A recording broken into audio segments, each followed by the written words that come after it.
These people are waiting for the appearance of a living legend.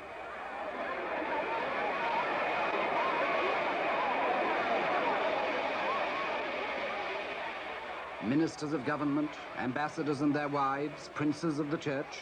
By now they've probably lost count of the number of times they've waited here at Addis Ababa airport for the same extraordinary man. In a moment, he'll step from the door of this aircraft to a scene that's even more familiar to him.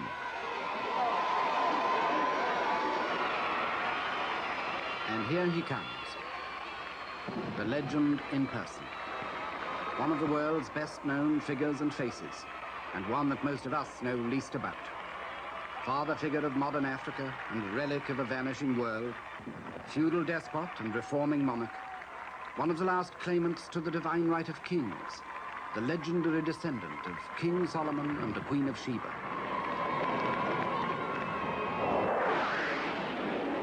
His Imperial Majesty, Haile Selassie I, conquering lion of the tribe of Judah, elect of God, King of kings, Emperor of Ethiopia.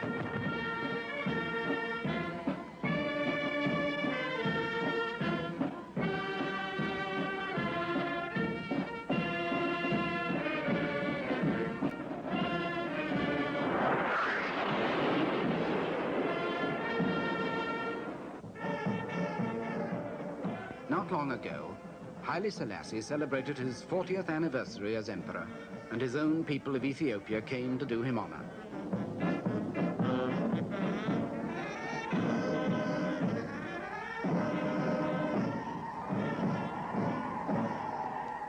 But Haile Selassie in his time has been far more than just the ruler of a small African state. He's become one of the great survivors of our day and of yesterday, riding out in shrewd triumph all that the 20th century could throw at him.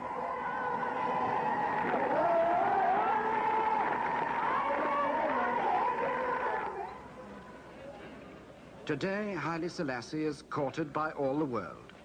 At his anniversary reception, the representatives of 100 nations came to salute the authority of this tiny old man.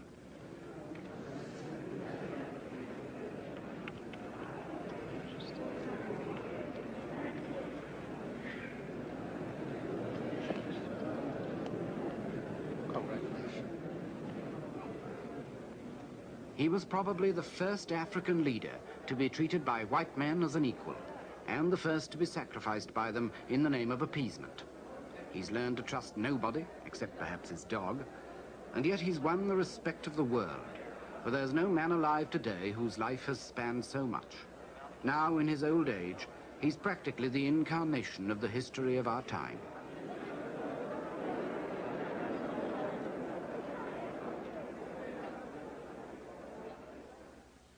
Time began for Haile Selassie in this remote corner of the Horn of Africa in 1892.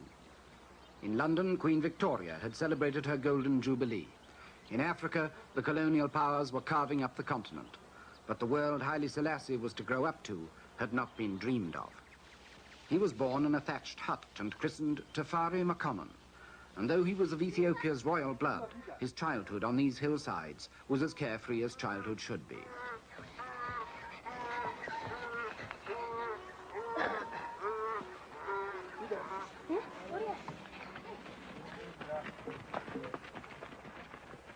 Ethiopia to the world then was not much more than an African fairy tale. In European romance, it was the land of King Solomon's mines, Prester John and the Queen of Sheba, the place called Abyssinia, where the tribe of the Habashan was supposed to live. Only a handful of foreigners had reached its interior and found among its mountains the source of the Blue Nile.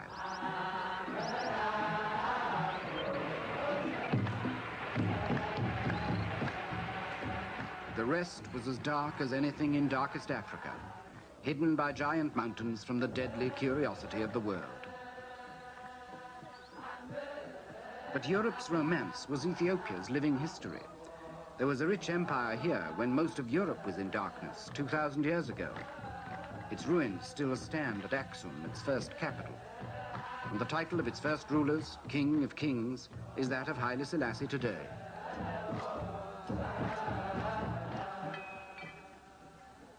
The empire's history since then is a rich confusion of fact and legend.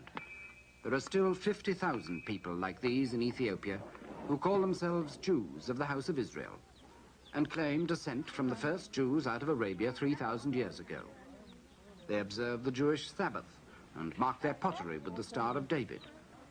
Like Haile Selassie's imperial crest, the star crowns the Lion of Judah, the central Ethiopian symbol, begotten from Sheba, who bore a son to King Solomon and called him Menelik, the first Ethiopian emperor.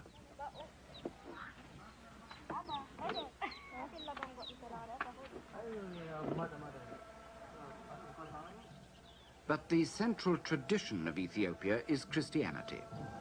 Long before most of Europe was converted, the empire was a pillar of Christendom, whose emperor earned another title that Haile Selassie carries today, the elect of God. The echoes of 16 centuries of Christianity sound with undiminished faith through Ethiopia's churches now.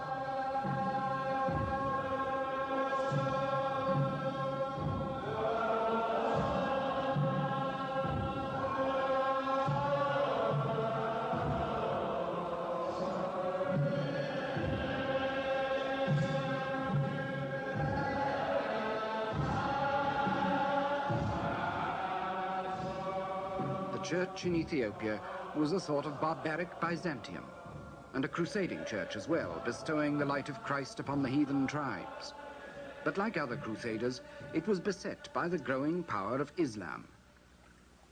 From over the Red Sea, the Arabs swept into Africa with their own revelation. Soon, Ethiopia was a Christian stronghold surrounded by the Muslim world.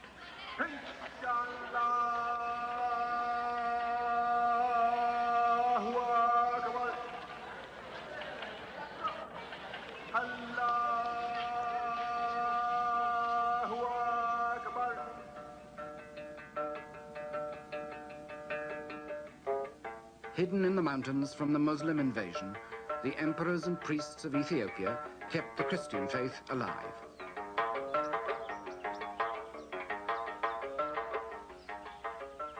Here in the 12th century, the Emperor Lalibela carved out of the rock the churches of what he hoped would be a New Jerusalem. It was the empire's capital for 100 years and came to be known as Lalibela after its creator. 800 years later, Haile Selassie was to come here to pray for deliverance from Italy's invasion of his country. At the worst moment of his life, it was his way of declaring his ultimate faith in the God who was so essential to his empire's tradition, a tradition that the monks of Lalibela still voice in a haunting mixture of orthodox plain chant and African rhythm.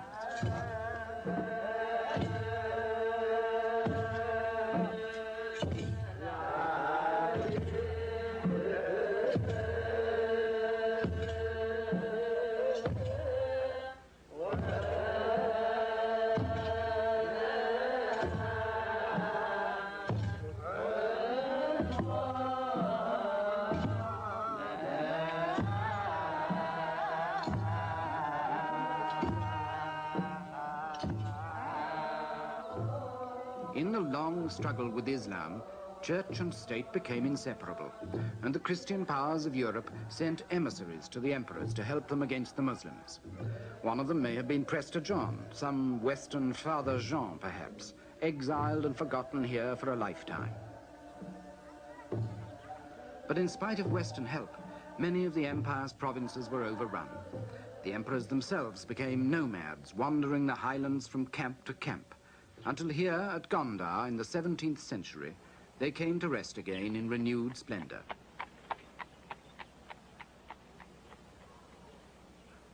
These castles of Gondar are unique in Africa. Probably some Portuguese helped to build them. Possibly Indian craftsmen were brought in. But they're a sign of Ethiopia's special distinction in Africa as a place where the non-African world made some early mark on the continent.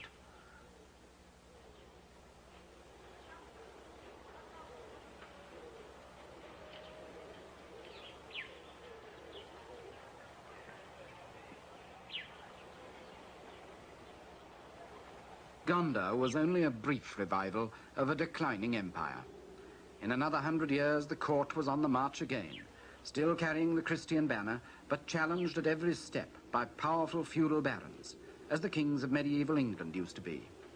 Only the church held Ethiopia together, and gradually authorities shifted again towards the church strongholds in the central mountains. Here, the empire that Haile Selassie would inherit began to take shape, under King Haile Selassie, his great-grandfather. King Haile was one of the most powerful barons, and it was to him that the new commercial empires of 19th century Europe came with their gifts and guns. And his kingdom was the foundation on which the Ethiopian empire was rebuilt.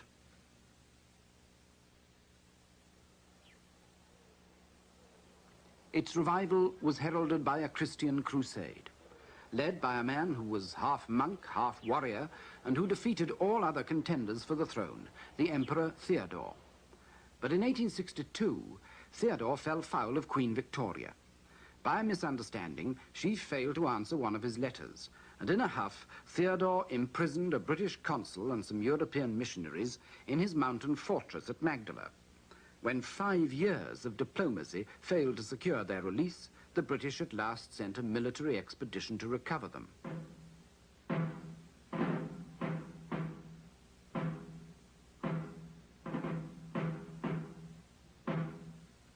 It was a ponderous exercise, but effective. With elephants, gun carriages, and Indian sepoys under the command of General Napier, they clambered steadily into the mountains that had been Ethiopia's best defense for so long. The Ethiopians were no match for them. They had few rifles and no artillery to save their old empire from the New World. As Napier's army approached their last stronghold, Theodore shot himself. The new concept of empire had triumphed over the old. Yet in Theodore's medieval crusade, there was a glimpse of a new Ethiopia. And 20 years later, under the Emperor Menelik, grandson of Haile Selassie and half-uncle to Haile Selassie, that glimpse became something like reality. Europe's scramble for Africa was then in full swing, and as the Western empires planted their flags all over the continent, only Menelik's Ethiopia seemed able to stand against them. At Addis Ababa, in Haile Selassie's old kingdom, Menelik created a new capital for his empire. It was Ethiopia's first permanent capital since the heyday of Gondar, 200 years before. Menelik's palace is still used 80 years later by Haile Selassie, and to him it's a permanent reminder of the day when Ethiopia showed that it could, after all, resist the power of Europe, when Menelik's army in these mountains defeated an Italian invasion at the Battle of Adwa. The year was 1896, and the traditional Ethiopian painting tells the story of a modern awakening.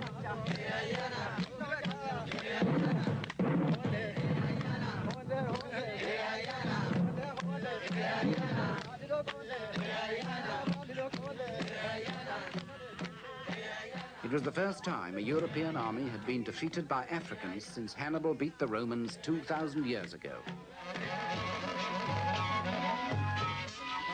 Menelik's celebrations were huge and noisy.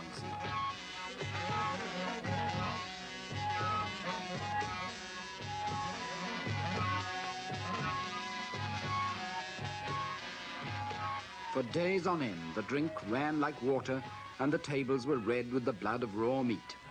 In the rejoicing, the Ethiopians hardly noticed that they had still to pay a price for their independence. From now on, they would be enmeshed in the quarrels of the European powers. While the new ambassadors and their lady wives looked with astonishment at Menelik's medieval feasts, they were secretly seeking for allies here in the power struggle that was raging in Europe. Into this strange twilight world between yesterday and today, Haile Selassie was born. Now, after 80 years, he looks back on a lifetime that has spanned the gap between the 2,000 years of African tradition he inherited and our own jet-propelled international revolution that threatens to overwhelm him. One of his earliest memories is of the way our world first encroached on his, with the arrival in Ethiopia of the first British diplomatic mission to the court of his half-uncle Menelik. He was 5 years old.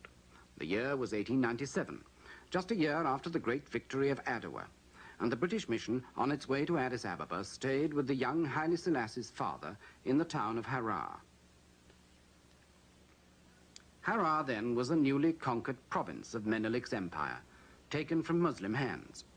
Haile Selassie's father, Ras McConnell, was Menelik's governor for Harar and a favorite to succeed to the throne.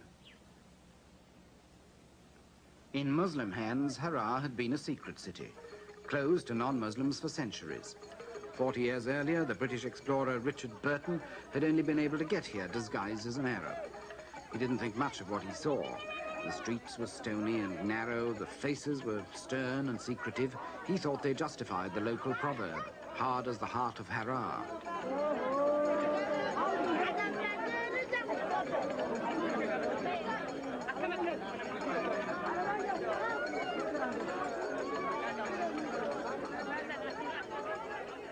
Harar's not a great deal better now, but for what change there is, Haile Selassie's father can take some credit. He allowed French priests to open this little mission school in the town and sent his son, Tafari McConnell, to learn from them. 70 years later, French is still the only foreign language Haile Selassie speaks with any fluency. Today, the school is little changed, but in coming here as a boy, Haile Selassie recalls that he had an advantage given to very few others in the empire at that time, and he's been obsessed with the value of education ever since. His father is remembered by Haile Selassie as an unusually enlightened man. He built Harar's first hospital. He opened the first Ethiopian state school. And because he knew he might one day become emperor himself, and that Tafari would succeed him, he tried to prepare his son as best he could for the changes that he knew were bound to come from the traditional ways of the old world to the revolutionary demands of the new. So, throughout his boyhood, the young Tafari lived happily in his father's house, with a future that seemed secure. But suddenly, his father died, and Tafari passed at once from security into a world of medieval intrigue. He was only 13. Menelik was dying, paralyzed by a stroke. He had no son of his own, and with Ras McConnell's death, the last chance of a clear succession had gone. His court was racked with the jealous plots of rivals for his throne. There was Taitu, his aging queen. Zauditu, his daughter, equally determined to get the throne herself. Ras Michael, a powerful provincial warlord, scheming to put his dissolute son and Menelik's nephew, Liege Yasu, on the throne. Against such plotters, the young Tafari had no chance. He was exiled as governor of another conquered province. Meanwhile, Menelik's palace seethed with treachery and murder like the household of some African King Lear. For 5 years, the conspiracies tore the court apart, until in 1911, the doddering Menelik at last revealed his choice. Ras Michael's son, Liege Yasu, was the heir to his throne. The queen and his daughter were thrust aside, and Tafari McConnell joined Ethiopia's other barons in swearing an oath of loyalty to his rival. As a reward, he was sent to his father's old job as governor of Harar.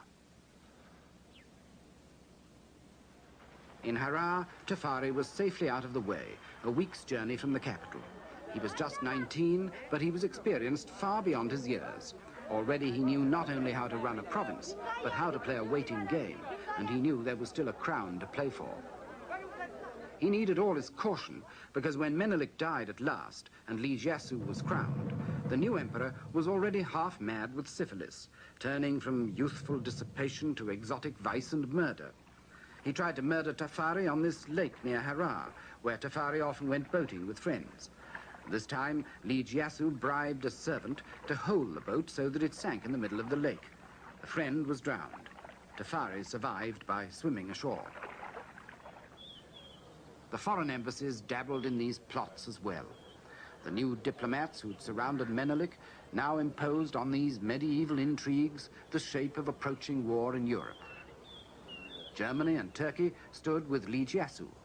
Britain, France, and Italy swung to Tafari's side. It was 1914, and as the guns opened up on Europe's western front, 4,000 miles away, the contest in Ethiopia took an older shape. Christianity once again prepared for a clash with Islam. A Muslim empire in Africa was the bait dangled before Iyyasu by Germany and Turkey. And in his craze for power, the new ruler of a Christian empire became a Muslim in all but name. For the Christians, it was the last straw. Vice, murder, and rape they were accustomed to, but apostasy struck at the heart of their tradition. Iyyasu was formally excommunicated from the Ethiopian church, and with British encouragement, Tafari was proclaimed regent with the title of Ras, or prince. He was 24 years old. Zawditu, Menelik's daughter, was crowned empress at the same time. But the struggle was unfinished. Iyyasu was still free, and on this great plain north of Addis Ababa, his father, Ras Michael, gathered an army to restore him to the throne. It was another medieval scene. The horsemen were dressed in the monkey skins of war, with Ras Michael at their head. On the other side, Rastafari's men gathered for battle in the same way. In Europe, the bloodiest of modern wars was being fought with tanks, machine guns, and poison gas. But here, the centuries rolled back as if to King Henry at Agincourt, or Richard losing his crown at Bosworth Field.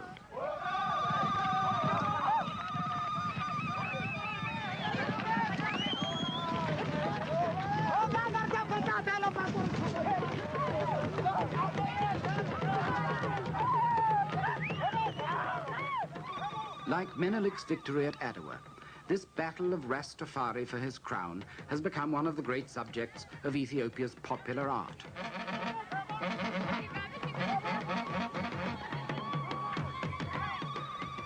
The battle lasted a full day, surging one way and then another. But in the end, the man who rode back to Addis Ababa in triumph was Rastafari. It was a victory that he still recalls as the turning point of his life. But almost immediately, he was embroiled in the outcome of the other war in Europe. At the Versailles Peace Conference, in their victory, the Allies again redrew the map of Africa. But once more, Ethiopia escaped. Playing off the great powers against each other, Rastafari kept his independence. Joining the new League of Nations, he put his faith in the latest post-war watchword, collective security. In such great company, one little country would surely be safe, for none would let another gobble it up. Instead, he hoped that all might compete in helping him to modernize his country and make it worthy of its place in the League. To extend his foreign contacts, he toured the European capitals. In London, the Times described his arrival as an historical event. In Stockholm, he met King Gustav, and the Swedes promised him doctors. In Brussels, he found financiers ready to invest in his country. The French were already in Ethiopia. They had completed a railway from the coast to Addis Ababa in 1918. It was Ethiopia's first physical link with the modern world, and it helped to establish Addis as a permanent center of Ethiopian government, as no capital had ever been before. But Tafari still needed all the foreign help he could get. Most of Ethiopia was still sunk in the Middle Ages, and Addis Ababa was still only a ramshackle place of tin roofs and open drains.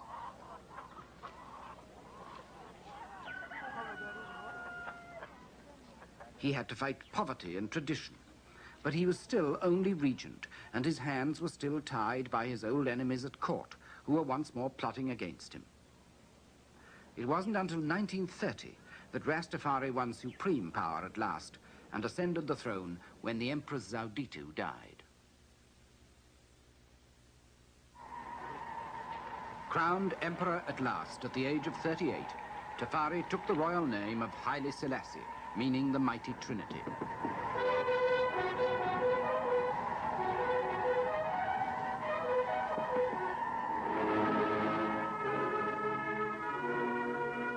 His coronation was attended by men of rank and circumstance from all over the world. The Duke of Gloucester went from Britain. France sent a field marshal. Italy, the heir to the throne.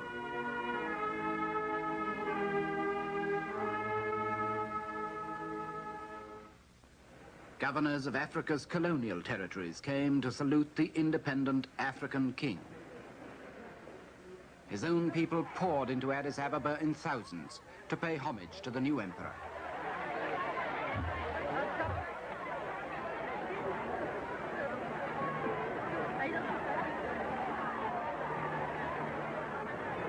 At this moment, Ethiopia seemed about to be the first country in black Africa to step hopefully into the modern world. Instead, the modern world marched almost at once into Ethiopia, far more brutally than before. Benito Mussolini, the Italian dictator, proclaimed he would create a new Roman Empire, and he aimed at the one place left for imperial conquest in Africa, Haile Selassie's Ethiopia.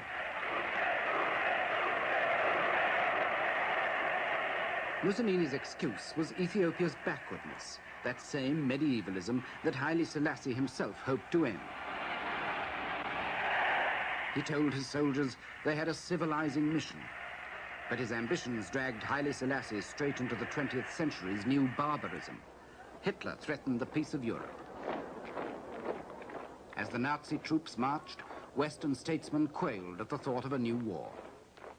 All wars are horrible, and as dangerous as they are horrible. In the mouth of Ramsay MacDonald, Britain's Prime Minister, the age of appeasement was born. Its first sacrifice in the cause of peace in our time was to be the Emperor Haile Selassie. In Ethiopia, the emperor could do no more than play for time against the Italian threat, winning the loyalty of the tribes and princes by a traditional mixture of prestige and bribery, and hoping that his old friends, Britain and France, would still come to his rescue.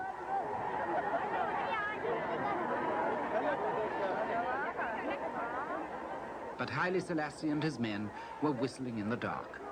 The Italian troops were already embarking, and Britain and France would do no more than proclaim an embargo on arms sales to both sides.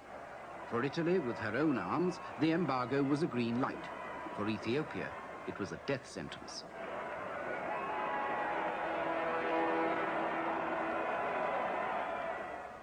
But for Haile Selassie, the final betrayal came at the League of Nations.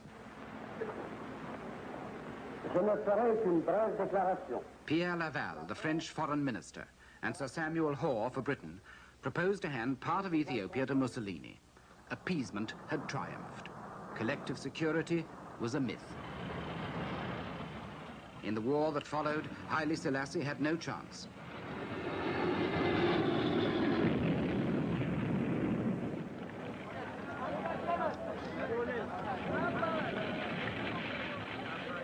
"40 years earlier, Haile Selassie's father had helped Menelik to beat the Italians at Adwa. Now Mussolini's troops had their revenge. Within a month, Ethiopia's first capital at Aksum had fallen, and over 2,000 years of independence were nearly at an end. Abandoned by his international friends, Haile Selassie found even his own men unwilling to fight on. He had only a handful of trained troops.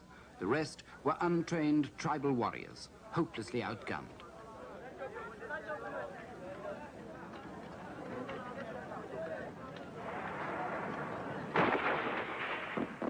Before the Italian assault, the emperor's army disintegrated.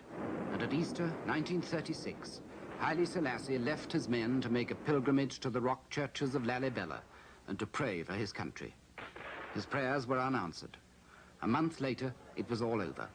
In 8 months of steady advance, the Italians had lost only a few hundred men. Haile Selassie had lost an empire.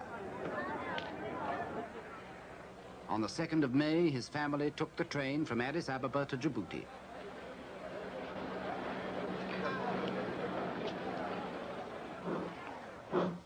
On the 5th of May, Haile Selassie followed them.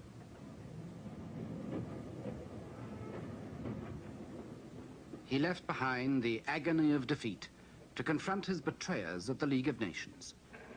Ladies and gentlemen, the second speaker on the list is His Majesty the Negus Haile Selassie. He did so with a dignity that has become a legend. Monsieur le Président, Monsieur le...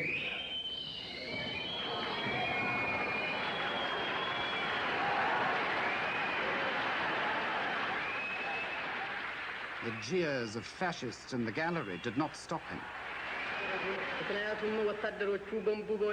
I am here to claim justice, he said. What reply shall I take back to my people? There was no answer, and there could be none. The League was dead.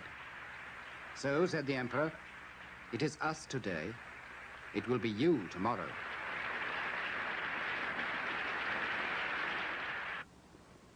Haile Selassie went into exile in Britain. He was 44, and it seemed then as if his life's work had ended before it had begun. He vanished in the gathering storm of war that his downfall had started. Hitler had already re-entered the Rhineland. Austria was soon occupied. Munich was to follow, then Czechoslovakia, and finally the German army marched into Poland, and at last the world woke up. Britain and France declared war on Hitler's Germany. The age of appeasement was over. But as Europe went to war, appeasement's first victim seemed more than ever forgotten. Only when the war widened still further was Haile Selassie remembered again. When Mussolini joined Hitler in 1940, the emperor automatically became Britain's ally, and his futile exile came to an end. Within weeks, Haile Selassie was back in Africa, waiting for the British to mount an invasion of his own country. The campaign was one of the swiftest and most successful of the war. In less than a year, the Italians were defeated, and Haile Selassie was on his way back home. He flew into Ethiopia from the Sudan, and while other troops fought their way to Addis Ababa from the coast, he returned by road through the mountains. Just above Addis Ababa, he stopped for a first look at his capital, 5 years to the day since he had left it. What one imperial power had put asunder, another had restored. The legend of Solomon and Sheba was rekindled. The Lion of Judah had returned. Ethiopia rejoiced, and so did Haile Selassie. For him, it was one of the greatest moments of his life, a chance to start again.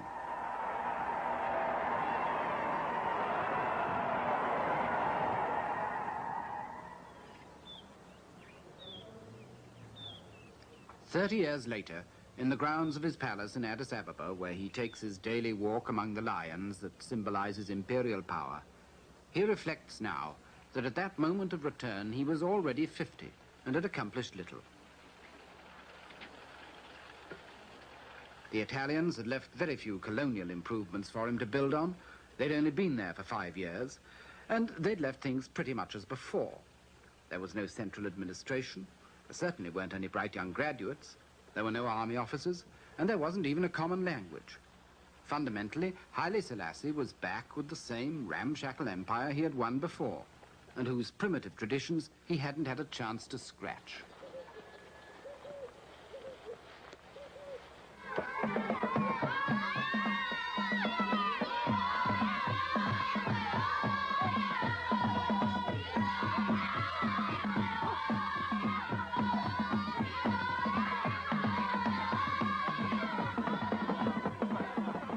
When Haile Selassie returned, his empire had 20 million people, 100 different tribes, and 50 different languages, and was twice the size of France.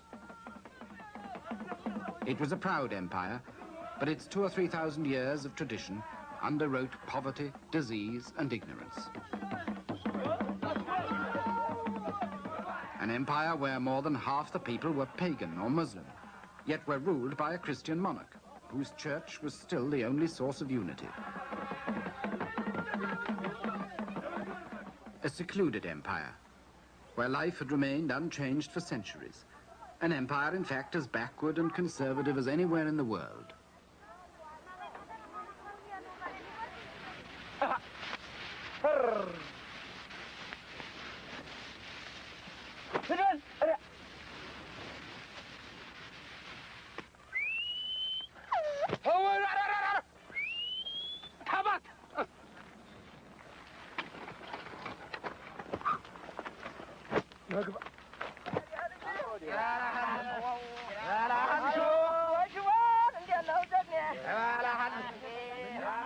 There was no easy escape from the isolation and poverty of Haile Selassie's empire. There was no mineral wealth, no really modern economy of any kind. There weren't even any communications. The Italians had built a few roads, but the war had destroyed them again, and one of the first decisions the emperor had to make was whether he should rebuild the roads through these mountains. He decided he wouldn't, for the time being anyway. Instead, he put his faith in the air. With American help, he created a network of tiny airstrips that broke down the isolation of the interior for the first time.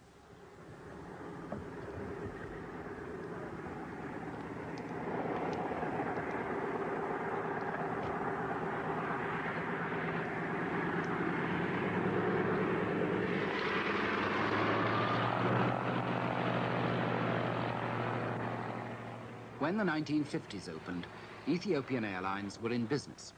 It was Haile Selassie's first major accomplishment in modernizing his country. There was everything else still to be achieved.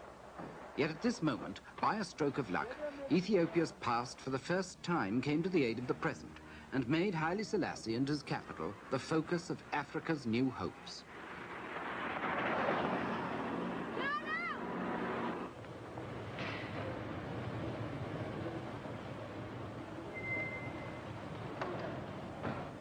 As almost the only independent African ruler after the war, Haile Selassie provided a symbol of self-respect for black men just emerging from white rule.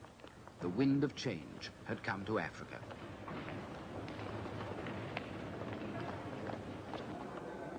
Recognizing the emperor's unique position, the United Nations chose Addis Ababa as its African headquarters, and he embarked on a new political career. The age in which we live, Your Imperial Majesty, is an age of paradox. In his brand new Africa Hall, Haile Selassie presided at innumerable meetings of his new revolutionary colleagues.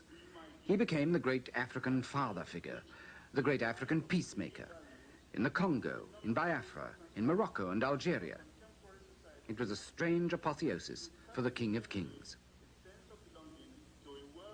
He didn't always succeed, but his voice commanded respect, because he alone in Africa had been both victim and victor in the struggle against colonial rule.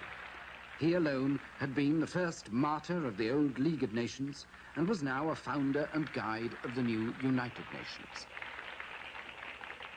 Seeing his influence in the new Africa, the world beat a path to his door. The Organization of African Unity followed the United Nations and set up shop in Addis Ababa. Diplomats and businessmen flocked in. Within a decade, the face of Addis Ababa was transformed. The signs of international affluence towered over the old open drains.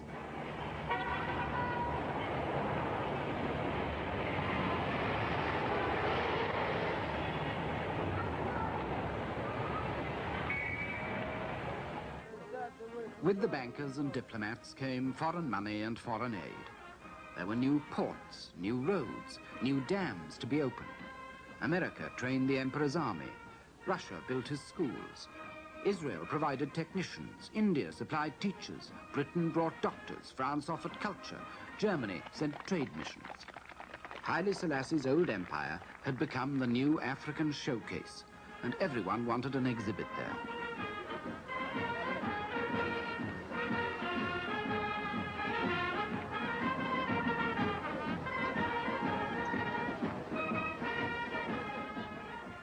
Today, Haile Selassie is besieged by foreign delegations hoping to catch his ear. He balances these contemporary forces to strengthen his own independence as shrewdly as he juggled half a century ago with the rival tribes and princes in his old fight for power. One day it may be a Japanese delegation, the next day a mission from Maoist China. It doesn't matter what political persuasion they are, they all see Haile Selassie as an essential link to the rest of Africa. At home or abroad, half his life seems consumed with ceremonial state visits, some of them purely political, some of them simply a tribute to his personal stature.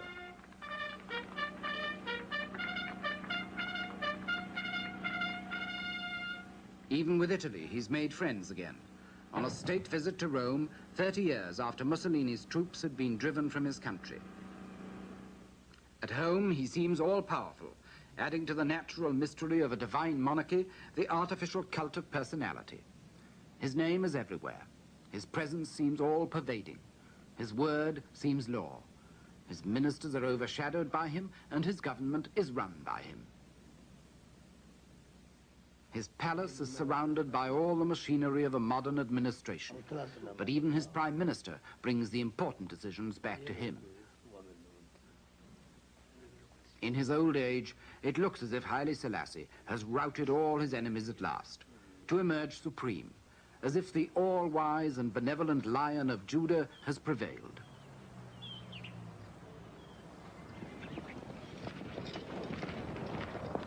Yet the one thing Haile Selassie has not prevailed over is his own country. Outside Addis Ababa, the traditional Ethiopian ways have hardly changed at all. The emperor's writ runs only as far as his governors can ride.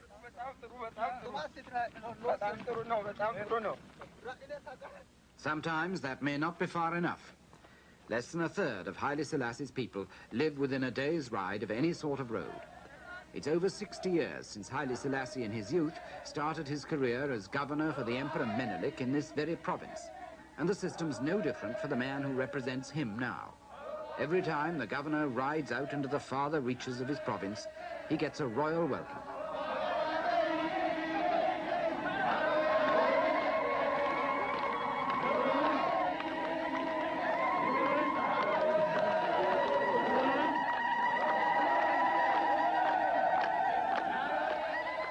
Like Haile Selassie in the old days, the governor still needs guards to protect him, servants to tend him, even interpreters to translate for him, because hardly anybody in the remoter provinces speaks the language of the emperor's government.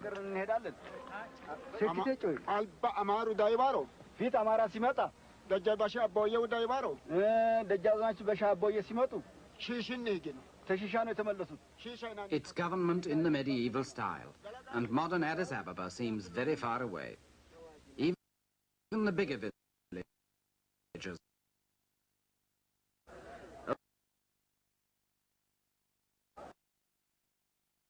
eye for an eye,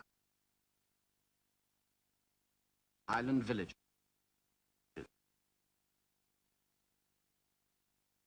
Where all the men of a community are summoned by the emperor's commissioner to uncover a criminal. It's the village elders who make the investigation.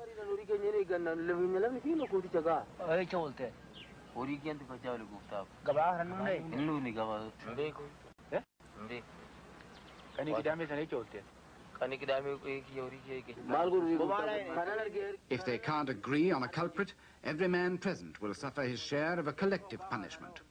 If the finger points to one man, he can expect short shrift. In every village marketplace, the public gallows still waits for the murderer or the rebel. But what's law for the poor in Haile Selassie's empire is less often law for the rich. The Ethiopian parliament is the emperor's own creation, a little nudge of his people towards constitutional government. But it's twice refused to pass the emperor's own land reform law because its members won't give away their own privileges.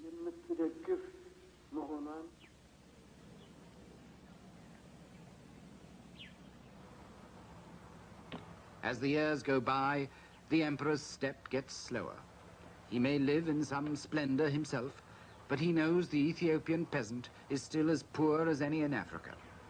Yet he's paralyzed by the traditions he's inherited from 2,000 years ago. Landlords and princes dominate his parliament and hold the countryside in fee.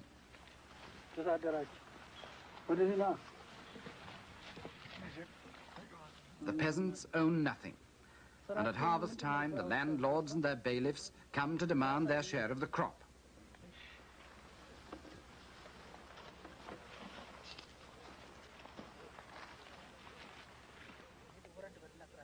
The landlords may not be as powerful as they used to be, but like the barons of feudal England, they're still strong enough sometimes to hold even the monarch at bay, still strong enough to hold the people in complete subservience.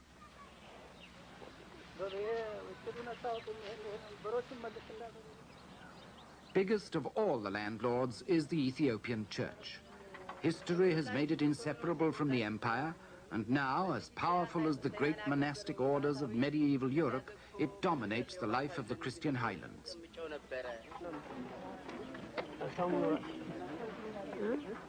The church is the cross that is also the nation's salvation, both a reactionary burden and a civilizing influence. Its priests may be ignorant, but they're usually the only people for miles around who can read or write. Its schools are pathetic, but until Haile Selassie's reign, few other schools existed. 90% of his people remained totally illiterate.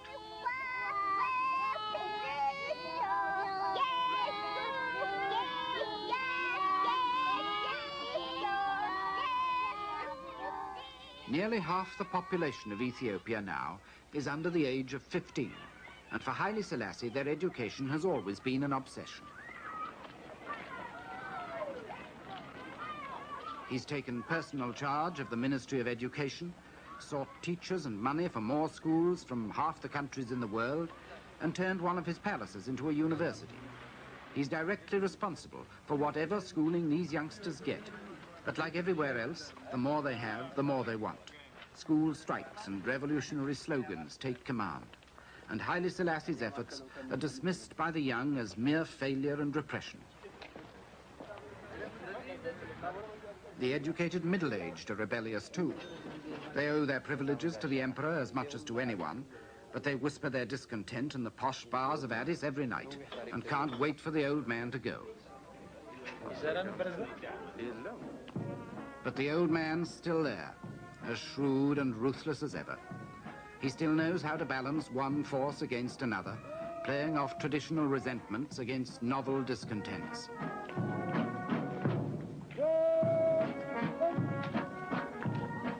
Some of the latest challenges to Haile Selassie's rule combine the old and the new Ethiopian divisions and discontents.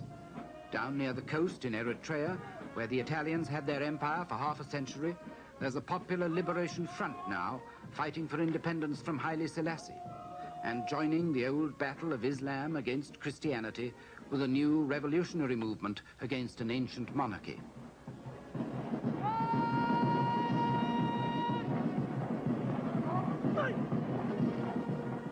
The emperor can send his army to deal with that. But it hasn't always been easy for him to deal with his army. His soldiers now are a far cry from the barefoot rabble that Mussolini's men destroyed nearly 40 years ago, and farther still from the medieval cavalry that won him his crown 20 years before that. But only 10 years ago, some of his soldiers tried to throw him out, and very nearly succeeded.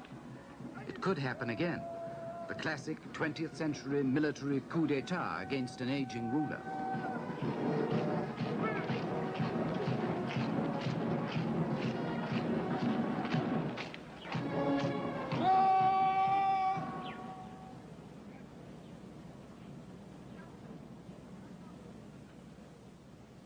Haile Selassie is a lonely man now. His wife, 2 sons, a daughter are all dead, and though others remain to keep him company now and then, the essential solitude of his life on the tightrope of power must grow more oppressive every year. On one side, there's still the old Ethiopian world of feudal power and tradition. On the other, there's the new challenge of his own reforms, the educated youngsters and the modern army officers who want the world and would like it now. They're the upper and nether millstones which have ground many a good man exceeding small, especially in this century. To have survived them for the better part of 55 years in power is something unequaled by any ruler in the world today. No wonder the Lion of Judah has become one of the living legends of our time.